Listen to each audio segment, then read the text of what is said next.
Welcome to the Program Design Podcast. I'm your host, Lauren Monique, teacher and curriculum writer turned program mentor and business strategist for coaches, educators, and online experts. Whether you're looking to create your first ever group coaching program or scale your current offer for more freedom, revenue, and consistent income, this is the podcast for you. Here you'll find practical strategies and encouragement mixed with a bit of manifestation and intuition to help you grow and design a program you absolutely love. Let's dive in. Hello and welcome back to the Program Design Podcast. Thrilled to have you here. If this is your first episode, welcome to the podcast. Thrilled to have you. And if you've been listening in for a while, welcome back. In this week's episode, I am doing part 3 of a series I started at the beginning of the year, all about how I organize my days, my weeks, my months as a coach in 25 hours a week or less. And in part 1 and part 2, it was really more about how I organize my time. So how I run my months, my weeks, my days, my quarters, all of that. So I have a really clear focus and way to prioritize my time so I know what to focus on. Because what I've heard from a lot of my clients, and I think it's partially an entrepreneur way, is we have so many ideas, so many different new things that we could be creating that sometimes you can get to your desk and go like, what should I even be focusing on today? And that is very real. And so it's really important to have a clear plan and guiding force for where you should be spending your time. And that is what we talked about in part 1 and part 2 of this series, which we will link up in the show notes. But in this episode, I want to share more about how I stay organized, more of like files, documents, to-do lists, SOPs, all of that kind of thing, so I can keep the business running without balls dropping. And the reason that I thought about this podcast series is these were some questions that I got from some of my fabulous clients. And actually some new clients have been requesting part 3. So I wanted to record it for you, how I organize all of those kind of pieces behind the scenes. And I think this is really an important kind of maybe not super exciting thing to talk about when we talk about online business. A lot of us talk about like the marketing and scaling and all of that. But I know for me, when I want to bring in more people, if I don't feel organized and on top of my work in my business, I don't feel like I can really support my clients the way that I want.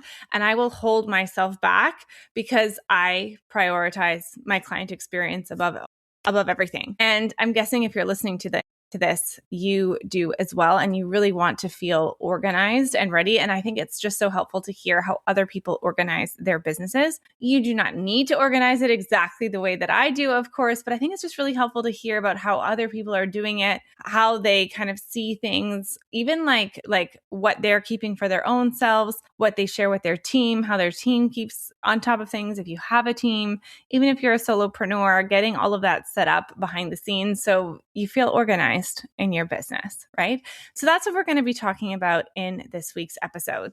So the first question that my client who first kind of spurred on this episode is, how do I organize client notes so that I know where each client is at in my programs? So in an effort to be transparent, where I'm at in the business right now, I think we probably have about 30 clients across my 2 programs.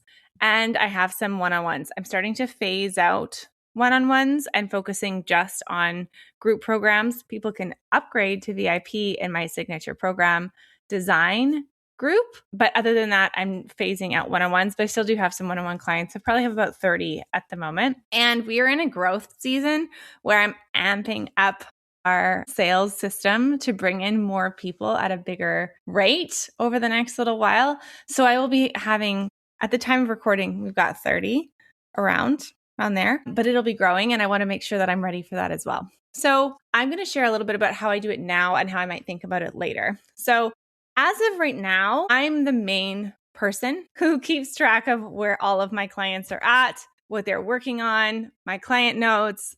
It is specifically only for me.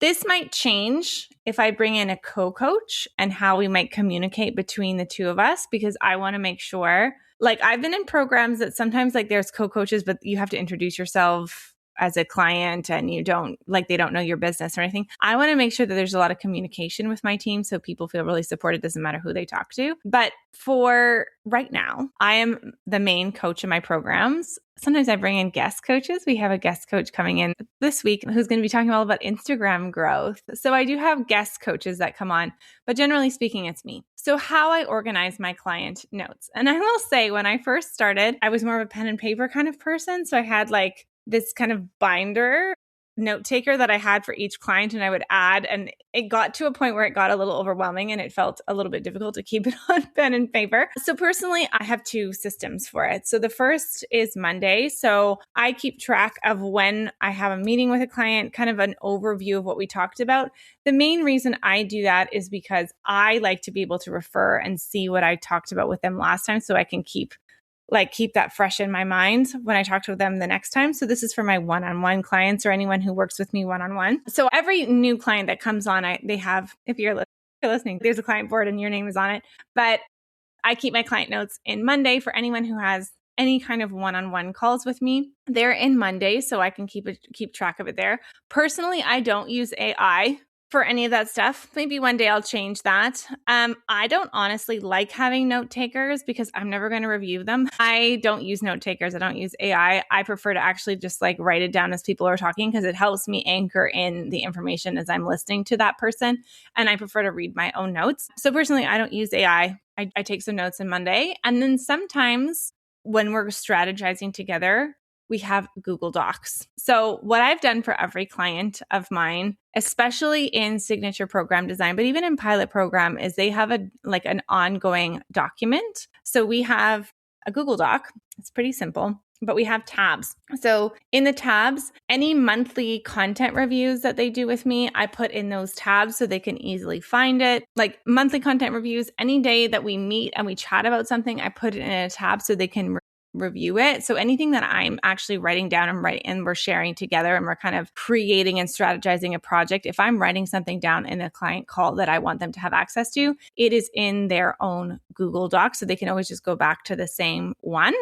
I just share it at the beginning of the call and then they always have access to it. And we just have, calls per tab and then they can access it there. So those are my two main ways for my one-on-one calls or anyone who's in my group program who also has one-on-ones. If they are a group only member, as of right now, I take client notes as I'm writing them. If they ask me anything, say anything in a big notebook that I have for my business. In a group call, if they say something, I'll write it down just to kind of jog my memory. At this point, where I'm at with my clients, because again, I used to be a teacher, I had like 180 kids. And I had systems for each one of them. At this point, because I'm used to having more students, I have all of where they're at in my mind. I don't feel the need to add any kind of client notes because I don't need to communicate with another coach about it.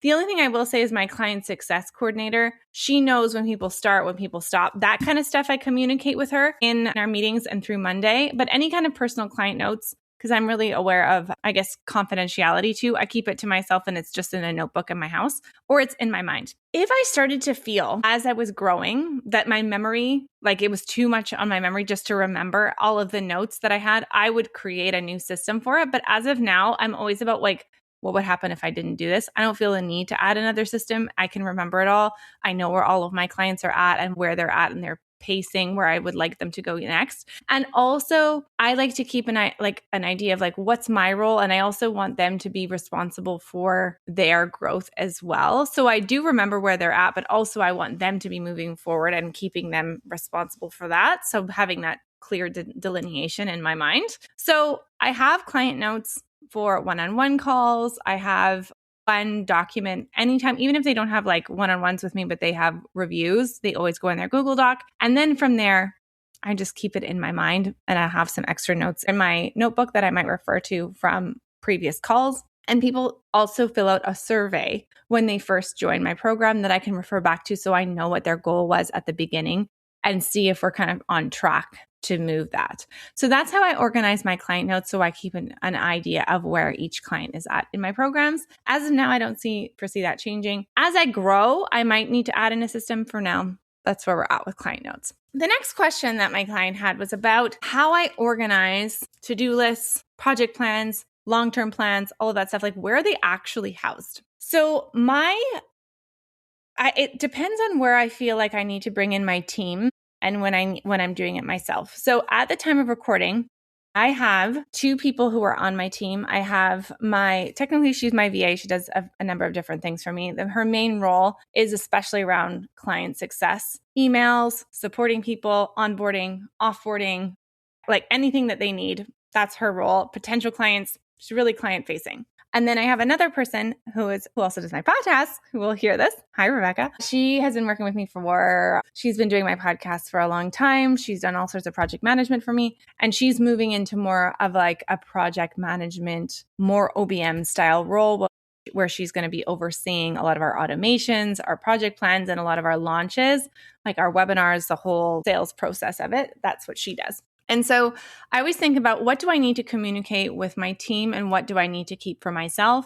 What do they need to know about, and what is just like information for me, right? So I personally keep yearly planning, quarterly planning, even monthly planning for me, like what are the main projects we're working on. I keep them in. I have one specific like notebook that I have that's like a blank notebook, doesn't have any lines. I can draw anything I imagine and create, like boards, whatever ideas, all go in that document. I have one big notebook that I have every year, so I can always refer back if I needed to. Any kind of long-term plans like that, I personally keep on a 1-page document in my notes. That really works for me. If I want to communicate something around that, like where we're going long term, usually I communicate it more like in a spoken way in our meetings so that my team knows where we're going, like where we're going, what my vision is. But personally, I keep those kinds of plans, revenue goals, those kinds of things in my document. What I do share, though, are my project plans. So we keep those in Monday. So everyone on my team, including me, know what our role is when it's completed. It really helps to have that. If I was still a solopreneur, I don't think I would necessarily use Monday, but it is really nice to have a project planning tool like Monday or Asana or something like that. So then you can get a sense of what needs to be done and you don't forget things.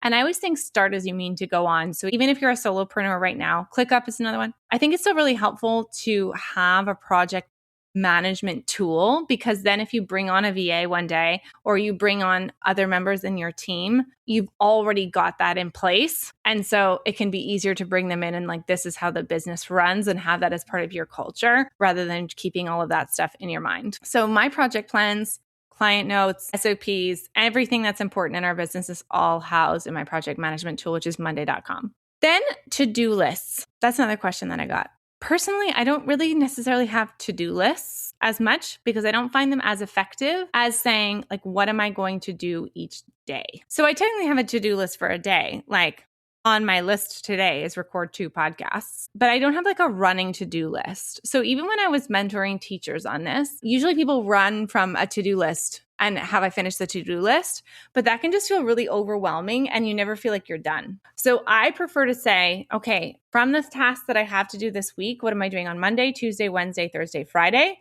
And then I have that week-long plan in my planner. Like I have like an agenda planner, whatever you want to call it.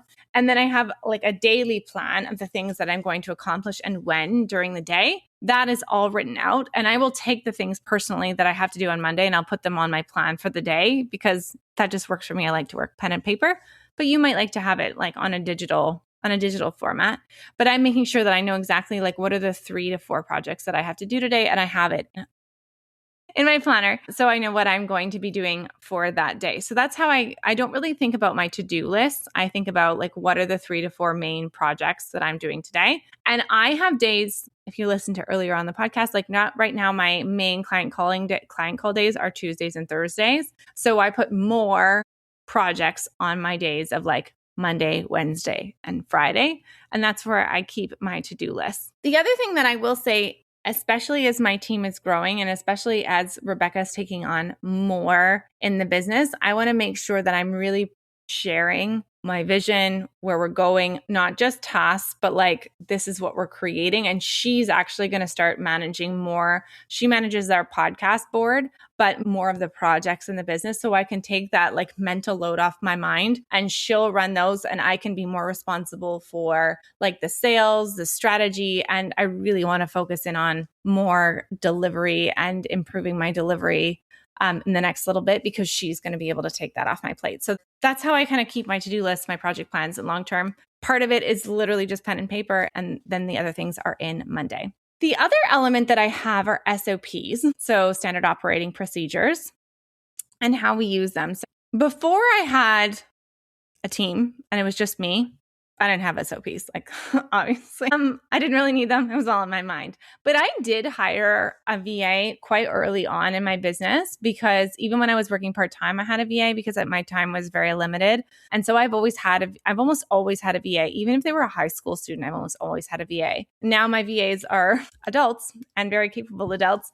So they take on a bigger role, but I've always had someone help me in the business pretty much since the beginning. So I have SOPs, so standard operating procedures, and I was struck by how and why we have them, how we use them. So earlier on this week, my VA and I were talking about a process. And I'm like, oh, is that in our SOP about client offboarding? And she's like, oh, I don't really usually look at the SOP. I can take a look. And it's not that I expect my team to look at the SOP every single time we do it. No, like that just feels redundant, right? If you know what you need to be doing. The reason I like an SOP is, first of all, when we go to create it, if I give my team a responsibility or a task or a project or whatever, I communicate it, but I want them to write down an SOP so I can see, like, did they understand it? Are we on the same page? What's their process? And I can see all the things that they're going to be doing. So first, it helps me get a sense of, are we on the same page? The other reason I like it is because if the roles change or we shift or something,